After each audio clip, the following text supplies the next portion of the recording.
Pila, babae, lalaki. Okay, dito ha. Babae at lalaki. Okay? Okay mga bata.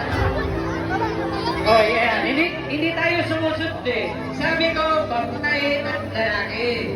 Okay? Pag may nakabilang lalaki sa babae, hindi bibigyan. Pag may nakabilang babae sa lalaki, hindi bibigyan. Okay? Dapat magtutunan tayo. Okay? Pila ng lalaki, pila ng babae. Okay? Pag may